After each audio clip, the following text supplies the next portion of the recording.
இன்னைக்கு நடந்த மேட்சை ஷார்ட் அண்ட் ஸ்வீட்டாக பார்க்கலாம். சரி வாங்க, டாஸ் வின் பண்ணி இன்னைக்கு டெல்லி கேபிட்டல் பவுலிங் போட்டாங்க. அதுக்கேற்ற மாதிரி இன்னைக்கு பவர் பிளேயில் விக்கெட்டை எடுத்துட்டாங்க முகேஷ்குமார். அடுத்த வந்த ஜோஸ் பட்லர் 4 பக்கமும் சிதற விட்டுட்டு இருந்தாரு. சிக்ஸர் மலையாக இருந்துச்சு இன்னைக்கு டெல்லியில். என்ன ஆடி போட்டு கிளின்னு கிழிச்சிட்டு இருந்தாரு ஜோஸ் பட்லர். பவர் பிளே முடிவில் 68 ரன் அடிச்சிருந்தாங்க.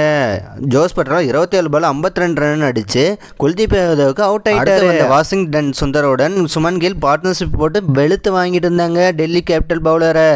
என்ன அடி இன்னைக்கு மரண அடி அடிச்சிட்டு இருந்தாங்க ரெண்டு பேரும். 104 ரன் பார்ட்னர்ஷிப் போட்டாங்க. டெல்லி கேபிட்டலை கதற விட்டுட்டு இருந்தாரு சுமன் கில். 33 பால்ல 50 அடிச்சாரு.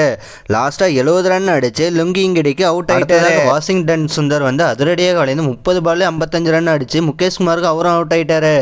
20 ஓவர் முடிவில் 210 ரன் அடிச்சாங்க குஜராத். வந்த டெல்லி கேபிட்டல் இம்மாலய இலக்கை எப்படி சமாளிக்க போறாங்கன்னு தெரியல. அது மாதிரி தான் இருந்துச்சு. பவர் பிளேவிலேயே முடிச்சு விட்டாங்க. கேஎல் ராகுல் அதிரடியாக விளையாண்டுட்டு இருந்தாரு.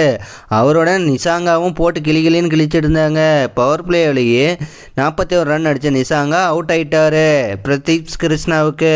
கேஎல் ராகுல் அதிரடியாக விளையாண்டு 29 பால்லேயே 53 ரன் அடிச்சாரு. என்ன அடி இன்னைக்கு மரண மாசம் அடிச்சிட்டு இருந்தாரு. 2 மேட்சா விளையாடாத இன்னைக்கு ராகுல் 92 ரன் அடிச்சு அவுட் ஆயிட்டாரு. முகமது சிராஜ் வந்து நிதிஷ் ராணா மற்றும் சமீர் ஸ்ரீ அக்சர் பட்டேல் ஸ்டப்ஸ் இவங்க சூப்பர் ரன்னுக்கு அவுட் ஆயிட்டாங்க. மில்லர் அதிரடியாக விளையாண்டு 41 ரன் அடிச்சாங்க 20 பால்லேயே. விப்ராஜ் வந்து 12 ரன் அடிச்சு அவுட் ஆயிட்டார் அவரும். அதிகபட்சமாக ஜிடியில் வந்து ரஷீத் கான் 3 விக்கெட் எடுத்தார். இது என்ன மேட்ச் இன்னைக்கு, ஐயோ அப்படி இருந்துச்சு. திக் லாஸ்ட் பாந்து வரைக்கும் த்ரில்லாக போயிட்டு இருந்துச்சு. 1 ரன் வித்தியாசத்தில் ஜெயிச்சிட்டாங்க குஜராத்.